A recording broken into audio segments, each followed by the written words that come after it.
when I saw you hit the clean and jerk with like I think it was like 225, I immediately knew I had to talk to you because that was absolutely crazy. So Olympic weightlifting, man, tell me about it. How'd you get into it? Oh, it's been, gosh, I guess a culmination of about 5 years that I actually started Olympic weight training.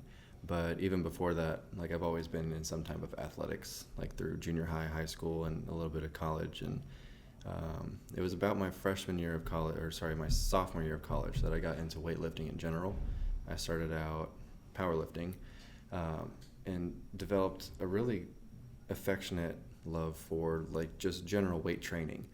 And after I was coached by kind of my peers, I never had like an actual coach. I moved more into a little more like dynamic lifting, which basically was converting from powerlifting to the ollie. And at first, more than just like strict ollie, I did CrossFit, and I enjoyed that a lot. But I really just enjoyed the Olympic weight training more, and so I've stuck with it for about 5 years.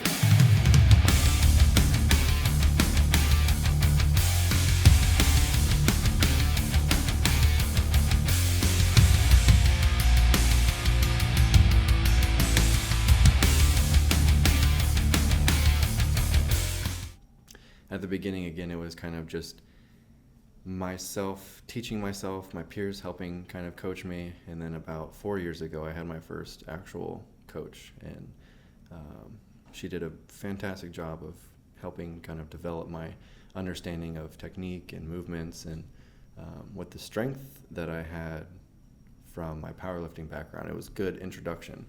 But it's quite a different animal going from powerlifting, which is very, I guess, I wouldn't say static movements, but you don't get that much of a dynamic effort as opposed to Olympic lifting. So that's, really kind of the transition that I had from the beginning to where I am now. And I've enjoyed all of it because it's not just something that you can go in and really bare muscle and brute force like powerlifting. Yeah. You have to have a bit of a technical mind to understand, like, why did you miss a lift? Did you overpull? Did you underpull? Did you make all the correct transition points through the whole movement? It's not just something that you can go lay on a bench and take the bar off a rack and push it once and you're done, It's very technical. Yeah, it's a very unique sport. I feel like there's almost nothing like it. Like at the first start, you're trying to master just a few simple movements. But I think even the thing with weightlifting specifically is that, as you said, I know when I used to squat, bench, deadlift, it's easy to learn them. And then when you immediately just try to snatch or clean or something or jerk, it's all of a sudden it feels very different, and you can't just start putting numbers up really fast because you have to learn how to do it. And there's so many parts of it, and you're using so many different parts of the body, and even just how you feel out the momentum in different positions. So I feel like it's such a unique sport that takes so much time to even learn how you do it properly. Yeah, I agree. I actually, it's funny. I tell people I basically had to learn how to do it twice, because when I originally transitioned from power to like Olympic / CrossFit, I was also playing rugby at the time for just like a community club team, and I broke my hand. And it was like 2 years, like 18 months to 2 years that I was in the kind of transition period. And, I had to wait about 2 months before I could really touch a weight again, before I was cleared, from my physician and everything. But it was scary. I won't lie. It was like kind of scary to get under a bar again, because I was afraid, like, the hardware in my hand, like, was it going to break? Was it going to pop? Or the screw's going to somehow back out, because of the, I guess, really just pressure points that Olympic weightlifting, and I mean, like, for most weightlifting, is going to force you to have to do. But it wasn't that bad of a transition once I kind of got over that mental barrier. How long did it take? I know you were out for 2 months, but how long did it take to get back to feeling? Probably a good 5 to 6. Okay. It was about another 6 months where I felt as confident and comfortable as I was before I broke my hand, that I got to a point where I was like, okay, I don't have to guard, myself. I can get over this little bit of a mental barrier. So that was I guess about the duration of time where I started to notice that I wasn't as concerned about re-injuring myself. Yeah, I mean, I can only imagine what must have gone through your head at the time, because I know you've probably been doing weightlifting for, like, at that point, probably a couple of years now. Mm-hmm. So, yeah, I mean, there's also that fear that what if you can never do it again? Like, all this shit going through your head, which I don't know if you can even remember what it felt like. I think for me, being an athlete, the majority of my, kind of teens and young adult life, I was afraid that I wasn't going to be able to do that particular, athletic, or perform those athletic components. I could always start running again, because that's what I did in high school and college, is cross-country track athlete. But I didn't, want to go back to that. I wanted to keep doing weightlifting. Yeah.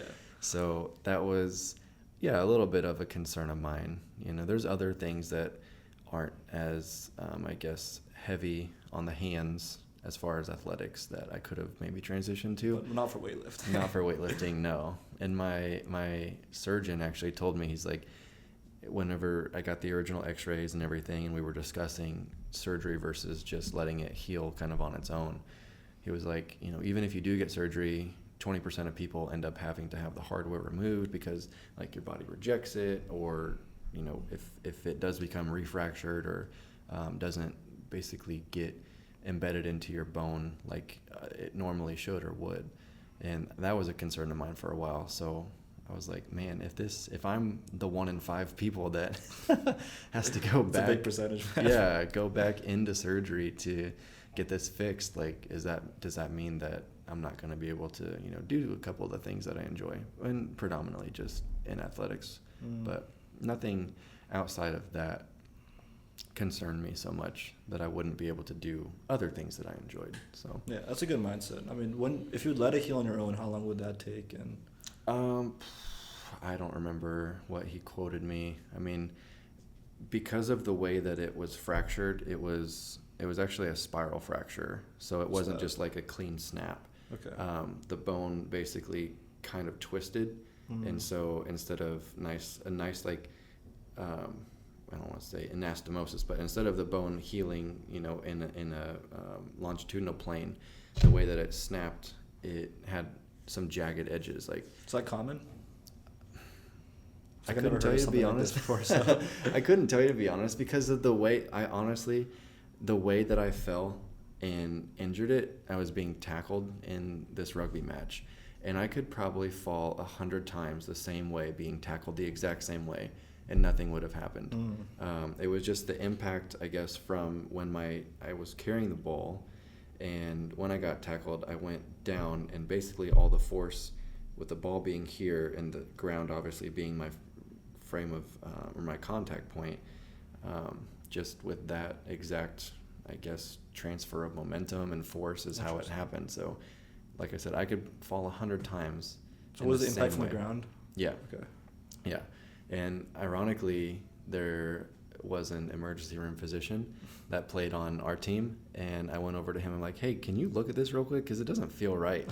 And he's like, it might just be dislocated, or you kind of like stretched a tendon or whatever. Was it your wrist? No, it was basically like my ring finger, so my metacarpal, but inside down here in my palm. Oh. Yeah, in my palm, and you can actually kind of see the scar. Like, it's been quite a while. A little bit, yeah, I see it. So yeah, I went to him immediately, and it was the last 3 to 5 minutes of the match. Okay. Again, I'm like, why did this happen at this random time? Like, anyway, I went over to him. Yeah, I said, can you look at this real quick? And he's like, it looks fine. It doesn't feel broken, because he kind of manipulated it a little bit, and I could still make a fist. It had no pain. I really did not have any pain. So what felt off about it? It just felt loose. That's literally how I described it to him. I was like, when I make a fist, this finger feels loose. Ooh. And I don't remember like having lost any grip strength. It's not like, he was testing that, or I remember testing that myself. But long story short, I went home, I took a nap, and I woke up, and the entire backside of my hand looked like a water balloon. It was just so full of fluid and edema.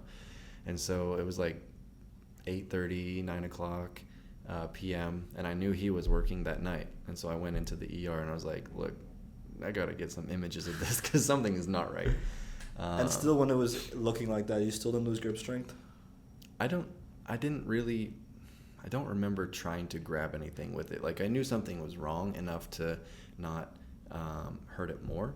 So I just kind of went with my gut instinct to go get x-rays, and it ended up being, like I said, a spiral fracture, and I got a referral to orthopedics like basically the next day, and I had surgery within the next week, just because, if I would have let it try to heal on its own, and this is after I had surgery that the physician was informing me, he was saying that there was a lot more, I don't want to say shrapnel because that's not the right word to describe it, but there was a lot more bone fragments in the actual space around that he had to kind of debride. So if I would have let it heal on its own, there would be a chance that something is called malunion, where it doesn't heal in a nice, like linear plane. Right. It might have healed kind of crooked or something. And then at that point... Do you think if that happened, you wouldn't be able to continue weightlifting, or we wouldn't know? I couldn't say. I with the knowledge that I have now, as a medical student, I could continue a lot of things, but if I wanted it to, I guess be like as perfect as possible, sometimes bones have to be rebroken and realigned. And that was not something that I wanted to take the risk of, like just wearing a brace for 2 months and then him saying, well, it didn't fuse quite right, and then go under anesthesia just to, Wow, man, that's so rough. Is weightlifting itself a dangerous sport? Like, how common are injuries in weightlifting? I know rugby is pretty high. Yeah. Weightlifting in general is, I think, I can't, quote you numbers or anything, but I think if you don't have the appropriate coaching, you don't have the appropriate understanding of how to move the weight, it's very easy to become injured. And in the past, when I've seen people get injured, it's usually like shoulder, torso type of injuries. And you see that relatively often in like the CrossFit world too. People dislocate their elbows, which is a relatively uncommon occurrence in general, but just because of the torque and the forces that people are putting on their upper extremities, those seem to be the more common injuries, at least that I've either seen on Instagram from professionals that I follow, or heard from some of my coaches or friends in the past. It tends to be more like upper extremity. I personally have thankfully, knock on wood, not had a significant injury from weightlifting. Minor aches and pains from training hard over a block or something, but nothing to the extent that it would completely prevent me from going back to the sport. No, that makes sense, because I feel like most injuries in a sport like that are just doing bad form over a repeated period of time. Yeah. Over time getting an overuse injury or something. Yeah, exactly. The overuse injuries are really common, I feel like, especially in the CrossFit kind of world. Whether you're using a barbell, a kettlebell, a dumbbell, doing those weird upside down push-ups. I don't even know the wall. Is CrossFit more like HIIT kind of workout, or what's CrossFit more like? Oh my gosh, CrossFit to me is, you find the most random thing to do with your body possible, and you make that a workout. I swear, like I don't follow it that much, to be frank. But when I have seen some of my friends do meets or just watching the national events, they come up with the most random movements, I think. So what are CrossFit meets even like? How are they competing? A lot of it, from my understanding, again, I don't know, so I can't speak to it in its entirety, but you have individual and you have team events.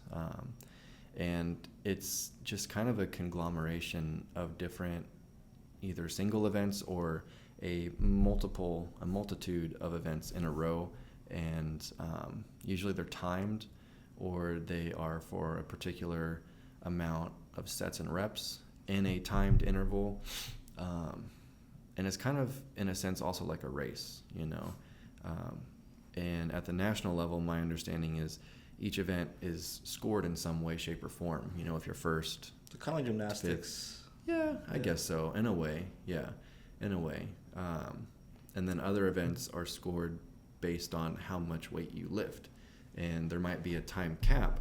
But if you lift 400 something pounds and I only lift 300 something pounds in that time interval, then you get like a higher score overall for that particular event.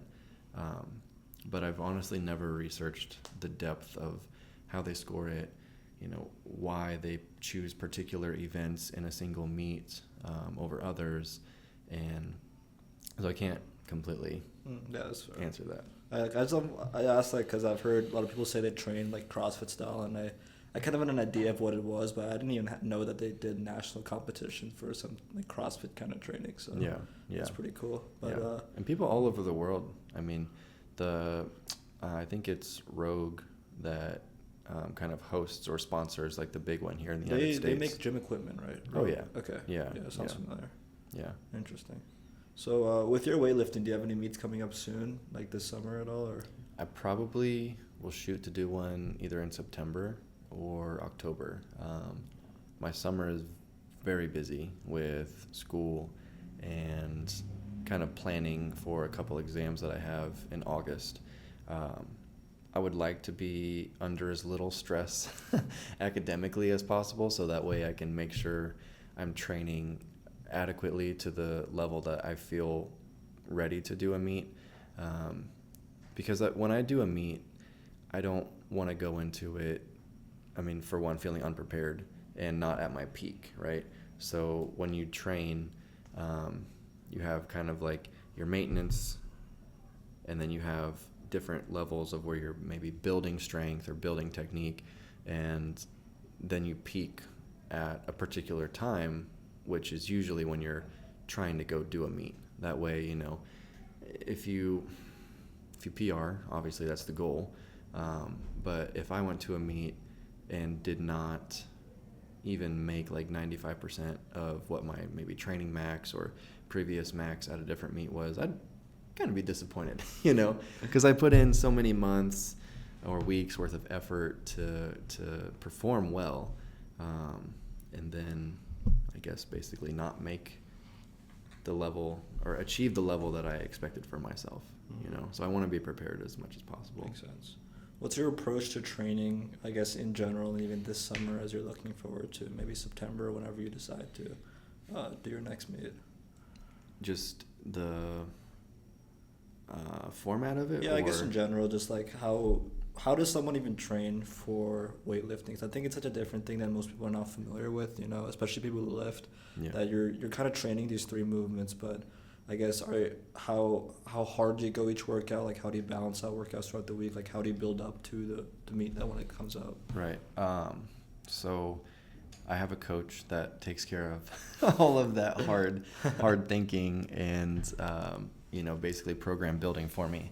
So with any kind of training that I've been, whether it was powerlifting or Olympic lifting, there's a little bit of like a maintenance, and there's, a strength block, a maintenance block, more maybe of a technical block, and all those just play into the overall outcome, which obviously is to perform at your, best at a meet. So typically whenever I've finished a block or when I've competed and I go into my first block after, a lot of it is just kind of letting your body, like your CNS, decompress a little bit. It's usually more volume as opposed to high intensity, like 90 to 95% of your maxes doing particular things. And then once you kind of get through that first block, then you can go into a little bit of a building, whether that's strength, technique, and everybody, each coach has a different kind of algorithm why they put a training block in at a certain point, because they know their athlete needs a little bit more technical work. They have great strength, but they need to implement a little bit better technique, and so they'll do particular movements that elucidate that technique.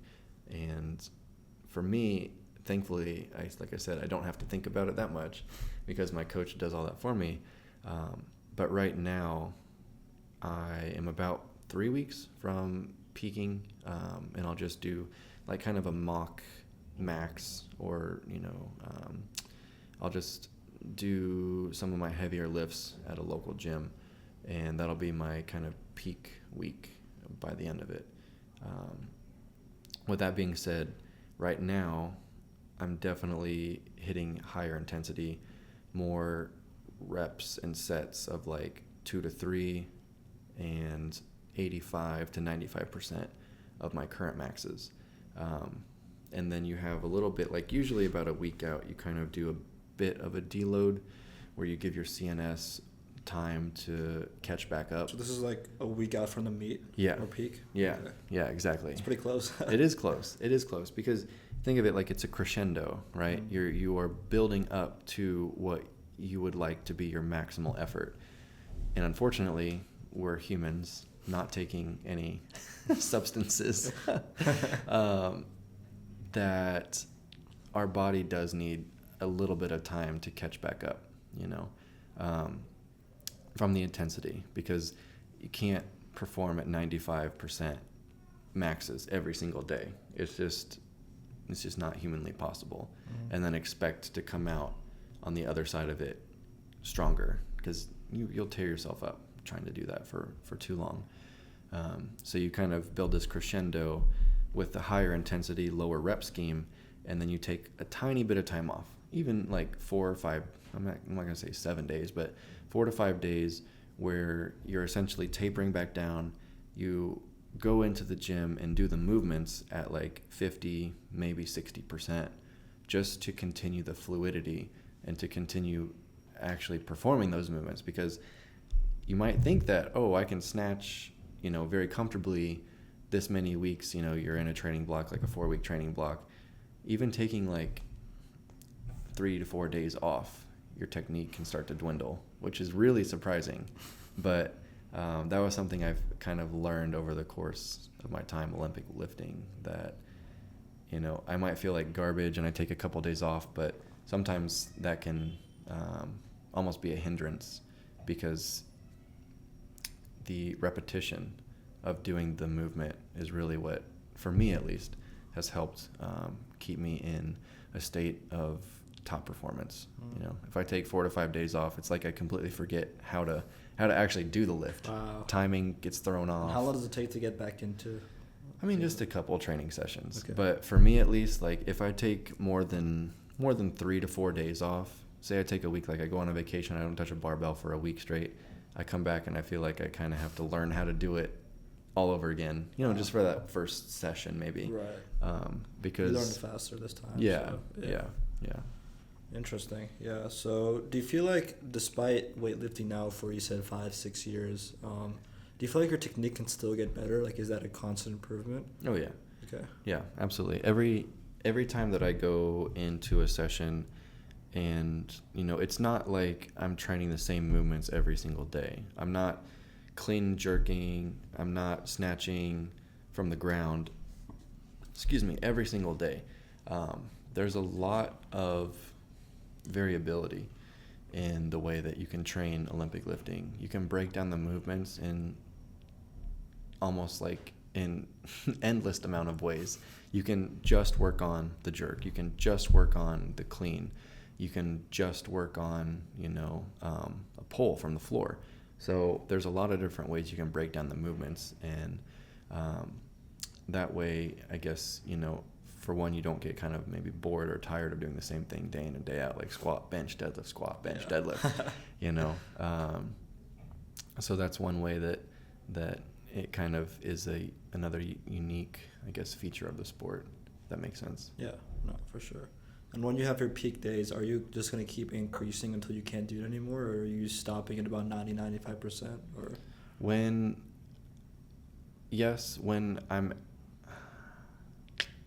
I'm at a point where I'm a week out to 2 weeks out, you kind of don't want to, I don't know how to describe it. You don't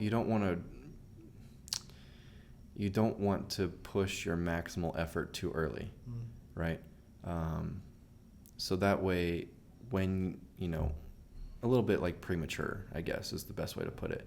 If I'm hitting 90 to 95% on a regular basis, 1 to 2 weeks out, that's fantastic. Like, I feel like if I'm doing that, I should have a really good outcome at the actual meet. If I'm getting to where I'm approaching 100%, and there's sometimes that I've been programmed to where I'll hit 100% of my max, maybe once. There's the automatic.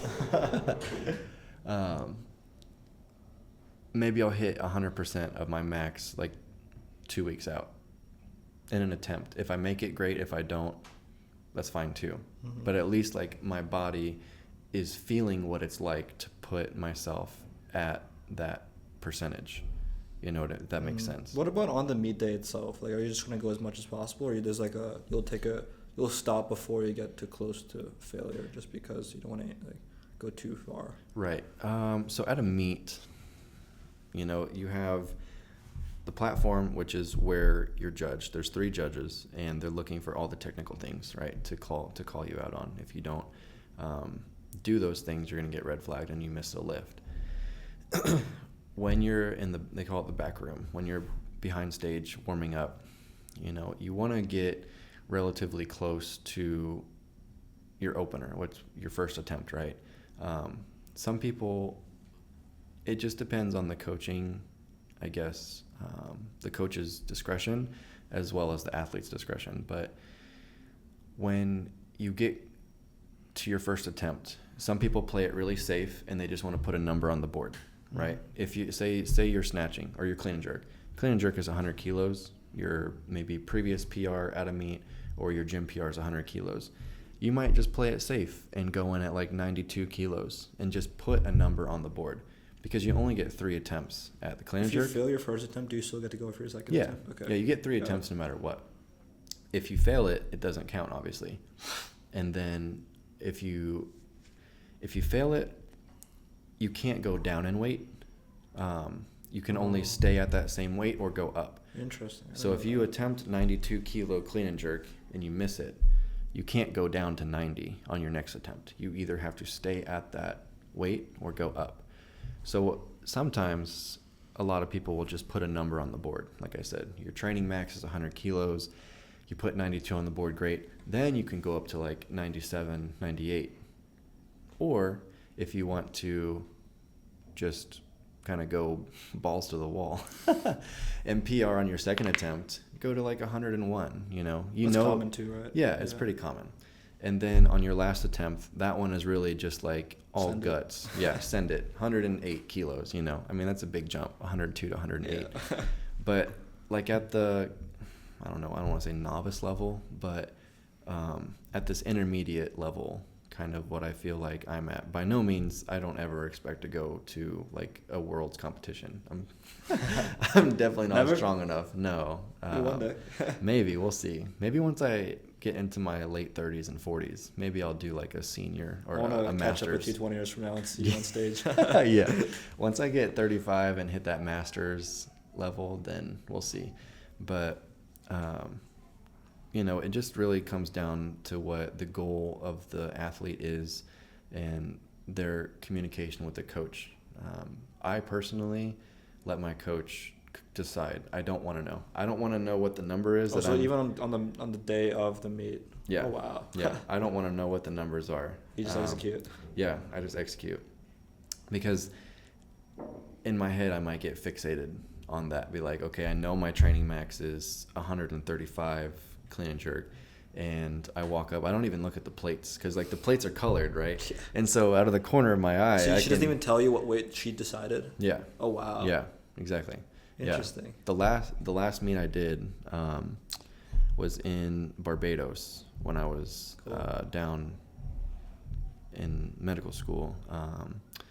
So when I went up for my first clean and jerk attempt, I knew it wasn't going to be, like a max effort attempt. It ended up being, I think it was 123 kilos. What movement are we talking about? Pardon me? Which movement are we talking Clean about? and jerk. Okay. Yeah, so it goes clean and jerk followed by snatch. You want to break down the clean and jerk for anyone who might not know what the movement is? So clean and jerk basically it's two movements in one, I guess, sequential kind of movement. So the bar is on the ground. The clean portion is basically taking the bar from the ground and then bringing it to your shoulder. And then the jerk portion is actually like a dip and drive. So you take the bar and I don't want to say quarter squat because it's not really a quarter squat, but you dip, and then when you push through, your shoulders have to your elbow has to fully extend, and then the bar goes overhead. Squat? How is it different from a quarter squat? So you don't really stop the movement in the sense that, like, a squat is down and up. Like, you can pause the rep, you can, at any point you can pause the rep, whether you're all the way in the hole, whether, you are like ascending kind of out of the hole. Like, there's a lot of different kind of variations to a squat. But the jerk itself is a quick dip and drive, as opposed to like a quarter squat. You don't go down, you sit, and then you go, right? It's a very rapid movement, with control, of course. So that way you maintain momentum, because once the bar gets heavy enough, once you put enough weight on it, it'll actually whip, and the bar will bend, to an extent. Yeah. And the athletes that are a little bit heavier weight classes than myself, or that at my level, I should say, not the like international elite level, anything like around 110 to 120 kilos, you'll start to get a little bit of whip in the bar. Does it impact the lift or help, hurt? It does help because, again, it's momentum transfer, right? So it's almost like, I don't want to say it's a spring, but when the bar bends, the weights are in a lower position. And then when you drive, they're forced to kind of like, it's like over-exaggerating. I'm over-exaggerating a little bit. But the weight will actually kind of spring up in a sense. And, some people, when you watch the international athletes, they will time it. They know their body. They know the way the bar is oscillating. They can time it to where they dip and drive at the same time the bar is starting to. Are you serious? I'm not kidding. Wow. Yeah, I'm not kidding. There was a international meet a couple weeks, maybe like a month ago, and there was an athlete who was kind of under scrutiny that he forced the bar to oscillate and then used that to his advantage. And allowed? Technically, no. It's when you do it, that's where it gets really tricky. Yeah. Because there's people that think the bar should be completely static. Like, interesting. It's not possible though. This gentleman weighed, I think he still weighs 70. Is there any kind of material that you can make it static? No, okay. It's just the metal. It's just a metal bar. Yeah. So this guy, he weighs, I think, either 71 or 73 kilos body weight, clean and jerking 205 kilos. There is no physical way for him to stop the bar because he has a very narrow torso. And the bar's out here like flapping, He can't stand there long enough for the bar to stop oscillating, as opposed to somebody who's like 109, or what is it? I can't remember the numbers exactly, but the different weight classes. Somebody that's like in a 98 kilo weight class who has significantly broader shoulders, who there's not as much room, like talking about somebody whose shoulders are this wide versus somebody whose shoulders are maybe this wide. And the bar doesn't have as much room to oscillate with the larger person. So for that kid to stand there for, 20 seconds, whatever, until the bar stops moving is just technically not relevant. Yeah. It's not possible. It's not relevant. So, at the elite level like that, they're under a microscope. Every single technical piece of their movement is being observed by multiple cameras at different angles. And so if somebody has a problem, or a judge gives them a red flag, they can look at it from multiple different angles and kind of come together. The judges panel can come together and cohesively decide whether it was a good lift or not. Mm-hmm. But somebody at my level, that'll never be a concern for me because, I've only got 130 kilos on the bar versus 70 to 80 more. Fair. So That's interesting. I mean, what are your thoughts on general about whether the bar should be fully static or we should be using whip? Because I feel like when I think about it, it's just another genetic thing, right? I mean, at the end of the day, you're competing with people in your weight class, first of all. Mm-hmm. But also, like, for example, with bench, like, some people have long arms, some people have short arms. It's just kind of how it is. So Yeah.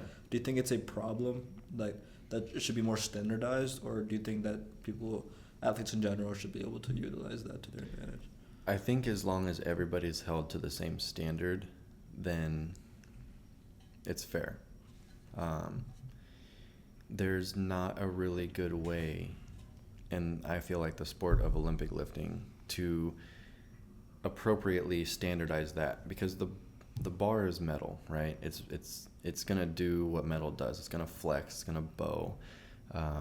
So you can't like tell the bar, hey, stop moving, you know. And when you have, I'm not kidding, when you have 150, 160, 200 kilos on a very thin piece of metal, you can't prevent it from bowing like that. You know, even in the world of powerlifting, deadlift especially, you know, there's different types of bars. There's a stiff bar, which I think is standard, right? Usually, one of the standardized bars, and it's meant to be not bendable, right? But when you have, still does though, no? Yeah, exactly. You can't make it not bend with a given amount of weight, right? When you look at what's his name, Thor Bjornsson, who's a oh my gosh, I just lost it. He competes in strongman, and Eddie Hall. You know, these guys that are massive human beings, like 6'5", 6'8", whatever how tall Thor Bjornsson is.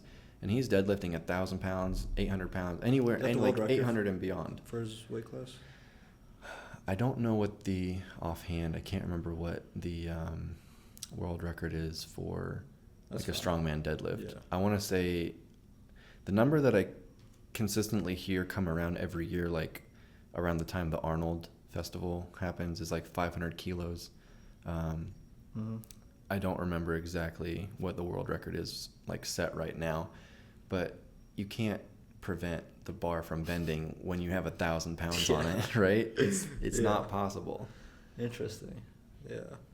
A little off topic, but talking to you today and in general, I feel like you have many different areas of life that you really care about or deep in, and it must be very hard to balance all of them, because we spent the last 40 minutes talking about weightlifting, and then I know your family's here today exploring Princeton. You have a 4-year-old daughter, and then you have your school, you're in grad school, you care a lot about being a physician. So do you ever find it hard to balance all these things? Like, let's say you have a meet coming up and you have your academics and you also have your family back at home. Like, is that ever hard to balance? Or? Yeah, of course it is. You know, it's difficult to give everything an equal and appropriate amount of time. And honestly, I feel like whether you have a family, in medical school especially, whether you have a family, whether you do extracurricular activities, whether you just want a social life, it's hard to balance all of it, because you have the demand and the pressure from your professional school hovering over you all the time.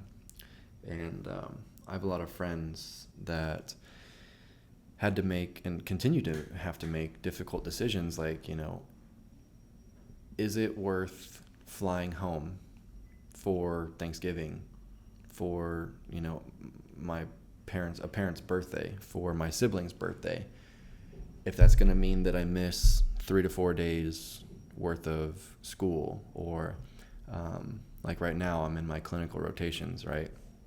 So for somebody, you know, who's not from the Northeast, that came here because of their 3rd year, that's how their schedule worked out, then that really does cause a lot of kind of internal stress on people. I think socially, medical school at least, is a really big problem. I mean, there's a lot of, I guess, problems with balancing. I should say it like that. There's a lot of problems balancing. And the way that I have kind of adapted to it has been over the course of 3 years. You know, it didn't just happen overnight where I was like, oh yeah, you know, my family, I'm going to give them from 5 p.m. to 8 p.m. and my studying is 8 p.m. to 10 p.m. and when I wake up, I'm going to do, it just really kind of works itself out without me trying. And I realized very quickly at the very beginning of this journey that if I tried to manipulate it, if I tried to really control it, that just made it harder. Because if I said, all right, when I wake up, I'm going to study for an hour before I have my first class. My child wakes up at minute 32, and then she's demanding attention. And then my wife wakes up and she's trying to keep my daughter quiet so I can study. And it's just, it was tough at the very beginning to figure out a plan. Because unfortunately you can't standardize that, and things come up, like I kind of alluded to.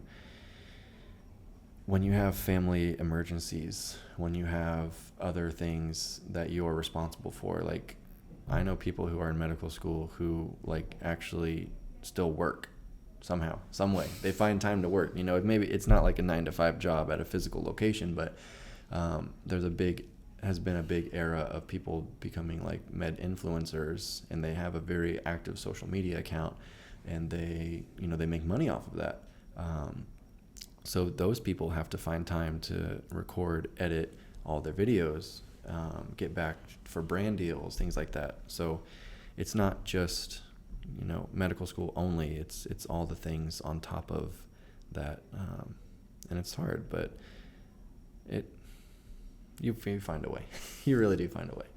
I think your insight about not trying too hard is kind of counterintuitive, but I think if you really think about it, it starts to make sense, because I think there is something in our nature that really wants control over things. So the second we have a lot of stuff piling up, we want to plan it out, structure it, build a system around it. But I think at a certain point, like, you can't standardize everything. And it's funny because I feel like I also used to do that a lot at a smaller scale. I'm obviously not balancing as much as you have, but try to plan and structure everything. But somehow whenever I kind of step back and kind of let the plan build itself, it always goes better. And I don't really understand why, but it's so interesting. Yeah, I can attest to that in multiple facets of my life, not just with medical school, but, when I was an undergrad, I was working full-time at a hospital in my hometown, and I wanted to have, all these things in order. Like I was going to graduate, even not just graduate, but like take these classes for this reason,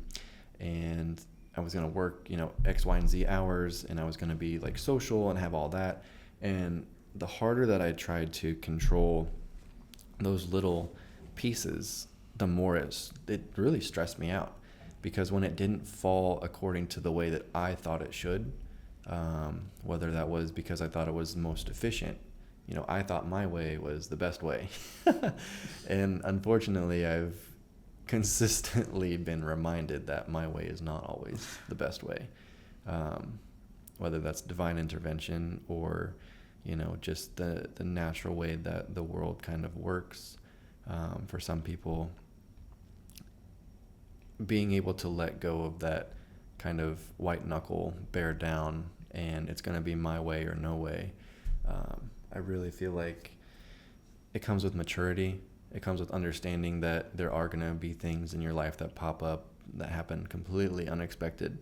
And it's really been an eye-opener for me since like having a family, because you can't control when your child's going to get sick.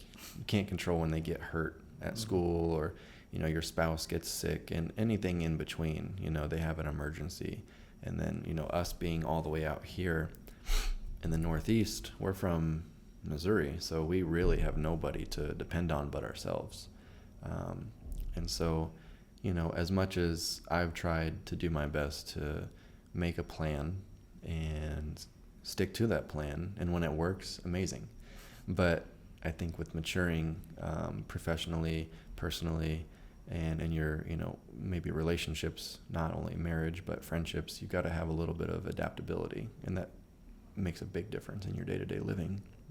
It sounds like you also developed this skill of being kind of formless in a way, where you're not kind of you don't need a plan to function. Like even when unexpected things come up, you develop the skill to be able to adjust around it and not let that bring you down. And I think that's a unique skill, because I think, especially in a career like being a physician or something, I feel like there's gonna be so many unexpected things that are always flying your way. Oh yeah. Being able to adjust around that's such a unique skill that I'm also trying to develop. So Yeah, absolutely. I plan on going into surgery. That's the only real specialty I've seen myself going into for a very long time. I'm actually in my surgical clerkship right now, and the physicians that I work with are amazing. They are very adaptable, and they have families, they have spouses, they have children that, in their 2, 3, 4-year-olds to like 20, 30-year-olds, and discussing with them how they kind of did it, how they sacrificed hours, dozens upon dozens of hours for their family, for their school, for their residency, for the fellowship. And it gives me a lot of hope that, it's tough. It's very hard. But it gives me a lot of hope that, if they did it and they were successful, I can certainly do the same thing, and having that adaptability, because day by day, whether you're on call as a surgical attending or you're on call as an internal medicine physician, you're going to be kind of forced to sacrifice a lot of your time for your job. And in that, you have to take a lot of responsibility. It's just a big, like, it's hard to describe unless you're actually in it, because you can be from the outside looking in, you can see like, oh, they're a really hardworking person. It doesn't have to just be in the medical field. I don't know, Wall Street, business owner, any kind of business owner, you have to sacrifice a lot of things, time. So the adaptability is really something that can't be developed overnight. I think as you continually be exposed to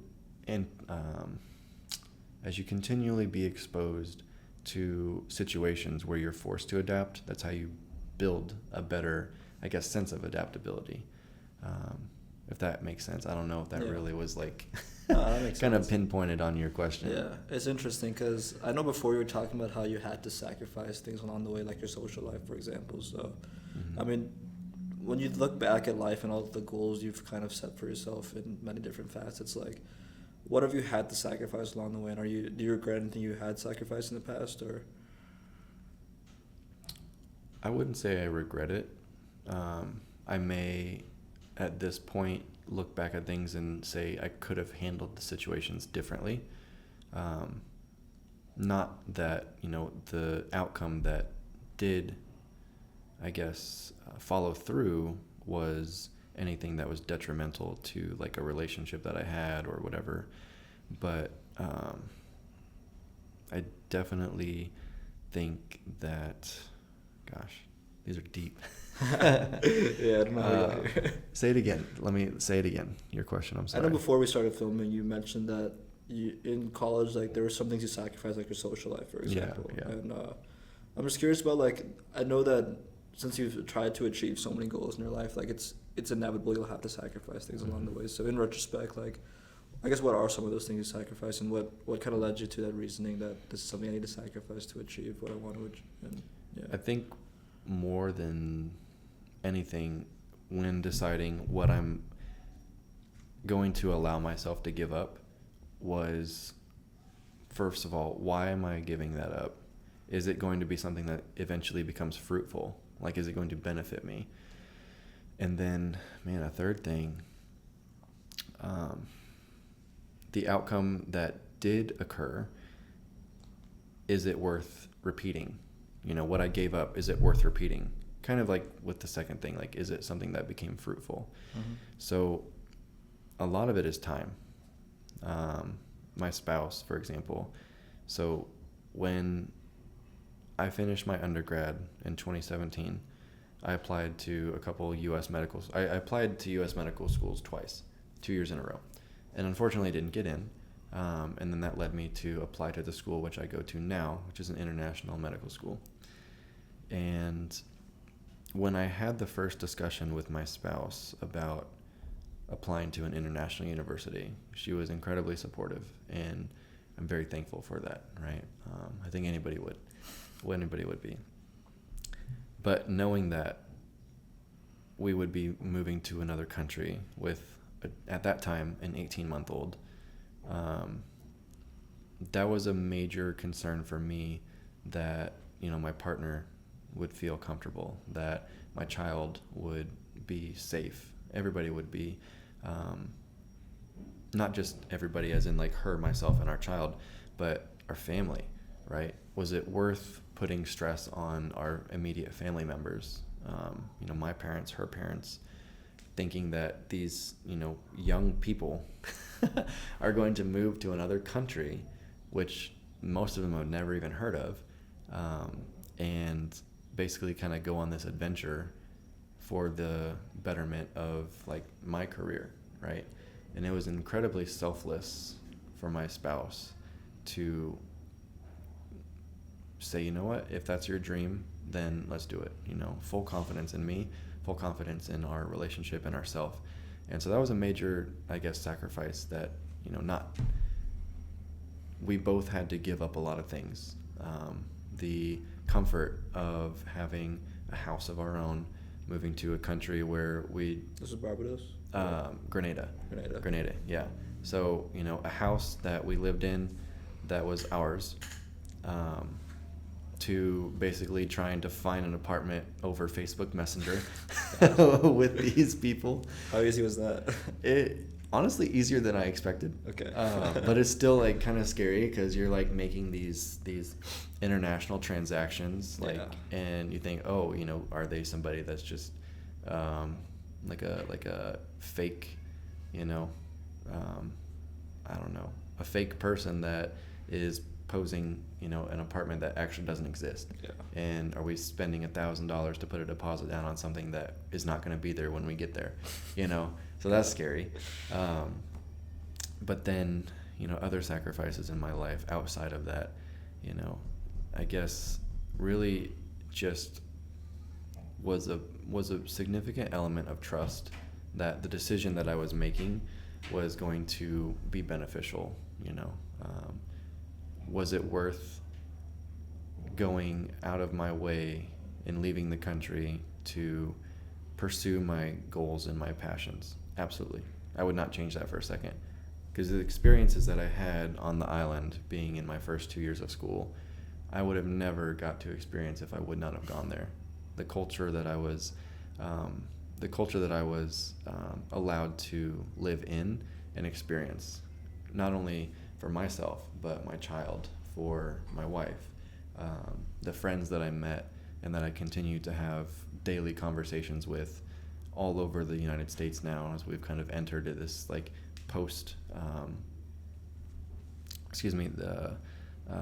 the post-didactic years into our clinical years.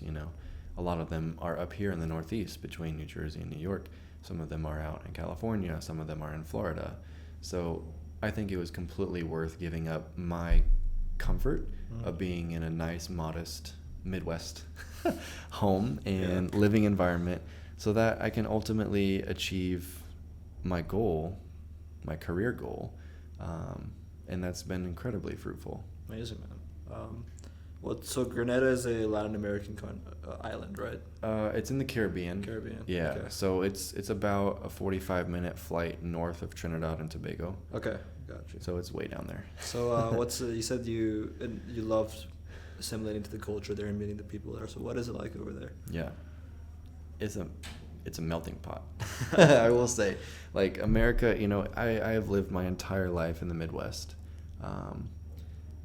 Not that great of cultural diversity where I'm from.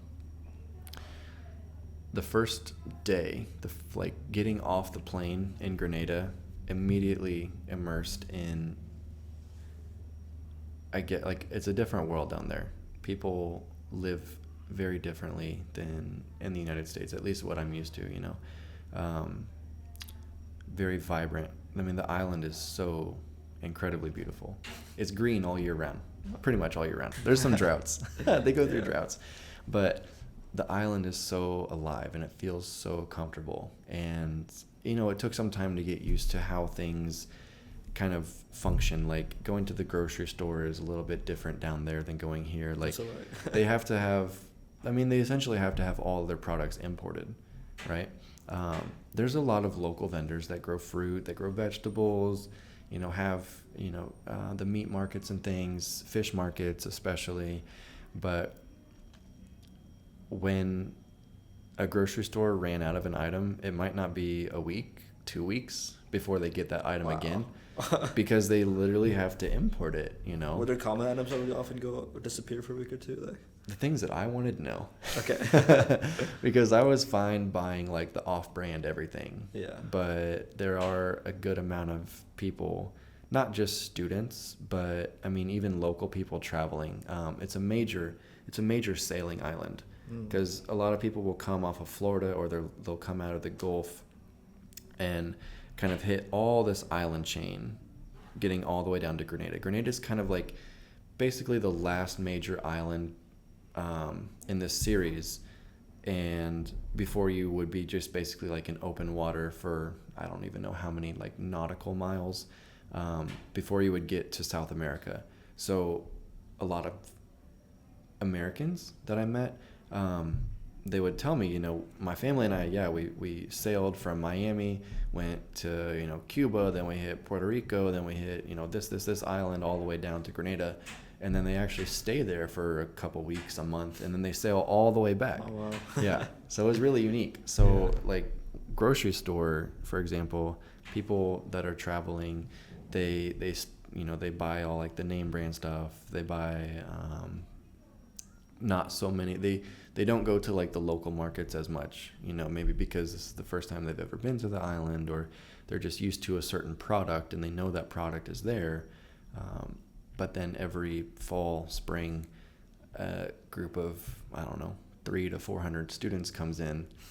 And then they come in the first time that they go to the grocery store on the island. They're like, oh, man, I got to stock up, you know, because I hear on Reddit, I hear online that grocery stores can run out of supplies. And it doesn't happen as much as I think people make it out to be online. But when it does happen, it's kind of like, oh, man, well, what's my second line option, you know? Yeah. Well, I feel like as long as you can get like some kind of meat, rice, vegetables, fruit, you're probably fine. So. Yeah. And when I say like, people go to the grocery store to obviously get supplies, but there are dozens upon dozens of local vendors. Like on the campus, for example, there's quite a few vendors. But something unique that I have never experienced until living there, like in the Midwest, you know, we have restaurants, whatever, but like street vendors, for example, there's quite a few street vendors, people literally just cooking meat on a barbecue or on a grill on the side of the road, and people pull up, just pay cash for it and walk out. I'm like, that's weird. You know, should I trust, am I gonna get Hep A or hepatitis from this, you know, like, but really no, it's pretty clean. I never heard of any of my friends getting like deathly ill because of buying something from a street vendor. Yeah. But it's really the culture. There's so many different cultures, you know. Being down there was the first time I ever had authentic like Indian food. Oh, really? Over there? First time ever. Is there in my a population, a good population? There's a pretty good population of people from India down there. There's a large Jewish population, like students as well as people who have relocated their entire families to the island. There's a good amount of like Italians. I mean, it's really strange. I shouldn't say strange. It's very from the outside looking in, you know, when I went. Like how did everyone end up here? Yeah, how the heck did you end up here? And you actually started a business. It's not like these individuals are just living there because, you know, their heritage, I guess, brought them there, but they're like actually putting up shop, and they're actually living and working very hard to be successful down there, because it's very cheap to live down there. Is it? Yeah, the American dollar, so they go by a currency called EC, and 1 American dollar is 33 cents essentially in their currency. That's really cheap. Yeah, it's really cheap. Yeah. And if you go to the grocery stores, you're going to pay out the butt for some products that are imported. Like grapes. You pay like quadruple the amount for a thing of grapes. But it's not that difficult to live down there and make a good, income. And the school has provided a lot of jobs for a lot of the local people. There's all kinds of tourist boats. There's all kinds of like different shopping centers for cultural things, because they also have a large cruise port. Like a lot of cruise ships come in and port there for overnight or for a day. And so the downtown of Grenada is very busy with like tourist type of shopping, jewelry, clothes, food items. Year round. It's busy very much year round. Interesting. Do you know the history of the area at all from the time you were there? Okay. I don't. So I honestly don't. I want to read about it later. Yeah, you should. Everyone ended up there, so yeah, that's interesting. Yeah, going back to your career, I know we were talking about you're planning to pursue surgery, become a surgeon, and it's an exciting career, and you're not worried about your job getting replaced or anything. But I am curious about in your time and in school and working with other people who are trying to make it as physicians and all. Like, how have you seen like AI integrate and everything? Like, have you noticed it like really prominent in certain areas, or what kind of new technology has been recent in the medical world? I can't speak to it a lot because I honestly haven't done much research in that field. I know a lot of people have been talking about it, especially in the field of radiology. I feel like that's maybe where it's become the most discussed area. And again, like I personally don't know many different aspects of AI in as far as like what it can do or how it's being integrated. I see a little bit of, I guess, social media, its presence on social media, like how AI has been integrated in some things through social media, which predominantly has been imaging types of modalities. And a few, I guess maybe last week, I saw a reel on Instagram that was a radiologist looking at an image for pneumonia. And, he was able to obviously successfully identify these areas based on his, training and dozens of, years of experience. But like literally with the click of a button, AI was able to identify these very loculated areas on the x-ray image of somebody's chest that was pneumonia. Wow. And, I personally think as great of a technology that can be, I really feel like a human being should still lay eyes on an image to confirm, because it just, I don't know, it's kind of interesting to think that healthcare would become such a computer, I guess, based or AI based system, because how do you charge a bill? How do you bill for AI? Who's getting that money? That's the big thing. That's the big question. Right. And I guess the people creating the technologies are willing to get paid. It's interesting. Yeah, it's unique because you have this ability to, who knows if AI is going to be able to pick up every single tiny, speck of whatever on an image with 100% accuracy. Right. And, human beings, we make errors all the time, right? We do. It's just nature.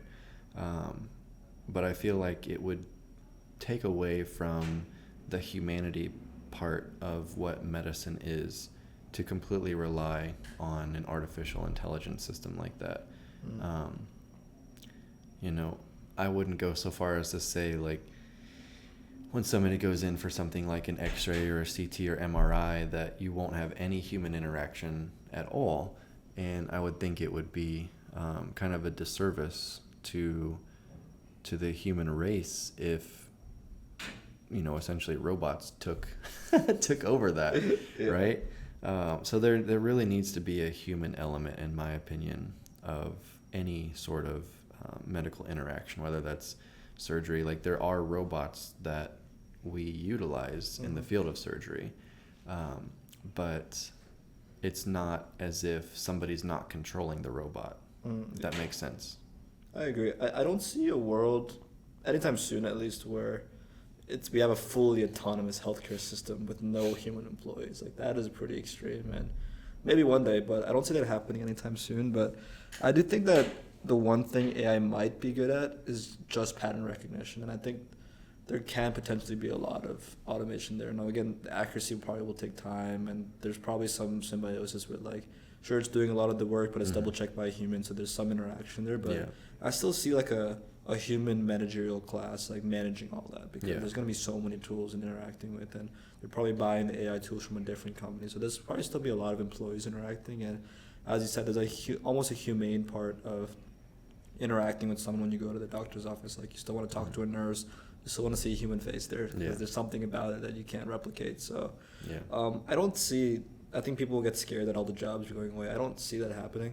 I do see a lot of automation happening in potential, like pattern recognition and such like that, because there's a lot of that I could help with in terms of diagnosing and more accurate diagnosing. But I think there's still something about, there'll still be it'd be more of a combination or a connection where it's like we kind of work together in a way to, but it's interesting. I'm kind of excited how it'll play out, but I guess we'll see with time. Yeah.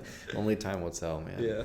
I can't think of, myself using a system like that in the field of medicine that I want to go into, with like either trauma or vascular surgery, because for trauma especially, that really needs a collaborative team effort, and I don't think. So you said trauma? Trauma surgery, like emergency room type of situations. I don't know or can imagine a way that an AI system or a robotic system would be used to take over that specific field of medicine, as opposed to like imaging modalities or things like that. Definitely. I agree with that. I think surgery is a lot more complex, because I think that AI is definitely really good at like software related problems, but the second you're introducing it to like a physical engineering kind of problem, that's going to get very difficult. So because you gotta be able to, in some of the surgeries that I've been in, the goal, the plan is X, right? You go in to the person's abdomen, or whatever the surgery is scheduled for, but then once you actually get into that region of the patient's body, you quickly realize that what you thought the imaging was showing you on a CT scan, on an X-ray or whatever, wasn't as clear of a picture of what is actually going on in vivo, right? Because images are great at showing us things, but not always are they 100% accurate. And so having the human element to make a critical decision in that moment, like, should I continue doing this case robotically? I have control of the robot, right? But is it going to make more sense to pull the robot off and do it manually, like open up the abdomen? When you get to something like I don't know, something as simple as a lipoma removal, or what you thought was a lipoma under ultrasound, or you did get an X-ray of something, and you open it up and you see like, oh, that's actually very well integrated into a vascular structure. It's not always safe to continue with the robot. It's not always safe to continue with the procedure, because you might need more studies to appropriately determine the best outcome. And so there's absolutely nothing wrong with stopping a surgery, either completely saying like, look, I don't feel comfortable proceeding, and you close the wound up, and then you obviously explain to the family and the patient, like, look, this is what we found, it was unexpected, we want you to go for more imaging, and we might have to refer you to a vascular surgeon, because what we thought was the initial best steps to eradicate the problem has now been greater than what my capacities are. And I think there's no shame in doing that. That's something I feel like maybe some physicians are not as quick to, I feel like it's difficult to make that decision in some circumstances because the patient is relying on you, and with that being said, like, you might fall under some scrutiny. You might be afraid that somebody would scrutinize you for closing the incision whenever you didn't actually, technically do anything. You didn't remove the mash, you didn't remove the whatever. But also, it takes a human thought and complex decision making that I don't believe a robot would be able to do. Because they are programmed to complete X. Yes. I don't know how you could integrate into a binary algorithm to make human decisions. I think that's gonna be a big challenge because there's so many edge cases, right? Like as you described, like that's a very unexpected and a split-second decision you have to make. Like, do I keep going? Like, is a robot gonna start calculating probabilities? But there's something about human instinct and gut feeling that it's hard to integrate because we can't really explain it ourselves. So Yeah. I think because of that, it's going to be a while before people even trust robotic surgeries. But there's always going to be some kind of human components. Yeah. Yeah. I don't know how you're going to feel about this bigger philosophical question, but I was just thinking about, have you done a surgery yet, or like in medical school, or? Yeah. I mean, I'm not manipulating the tools. I'm not cutting. I'm not, like actually performing a part of the surgery. We as students are allowed to do minor tasks, like we can close skin. Yeah, you're still observing with sutures. Yeah, it's very much just observing. But different rotations, like OB, for example, obstetrics and gynecology, for doing like C-sections and stuff, you're right there with the baby. So you might just, coincidentally be tasked to do something that a physician is like, they need your help. You can't say no. Be like, pull on this arm or pull on this, like retract that. Like you're literally helping bring life into the world. But we as students are not like technically allowed to cut. Mm-hmm. We're not really using the tools in the same sense that the residents are using, because residency is obviously the next step. So they are actually practicing the procedures with the attending present. So our job is not as detailed. It's really to observe as much as possible. So I can only imagine when you're sitting there in a room and there's a human body in front of you that's being opened up, and you're seeing the marvel that is the human body, the engineering behind it, all the different systems. I'm sure it probably makes you think bigger about life itself. Mm-hmm. And I don't know, has it changed your perspective on the meaning of life at all when you sit in the surgery room and see how we can be, I'm trying to think of the best way to describe it, but I guess we attribute so much meaning to life, but when you see a human body in front of you and you see all this complex design, mm-hmm. I feel like it changed the way I look at the world. Yeah, absolutely. That very, I guess, question is one of the things that drew me into the field of medicine from the very beginning. I didn't necessarily think like, I'm going to be a surgeon from day one, that I thought that medical school would be my career. I remember in my undergrad program, I was in it was like a pathophysiology class, and we were going over some of these really complex details of disease process, and coupling that with my very minimal understanding of physiology, I was like, you know what, this has got to be the most interesting thing that I personally feel like I can learn. People love architecture, people love math, people love other formalities of science, physics, whatever. The body, to me, is an immaculate way of systems working together in a way that is almost like indescribable, right?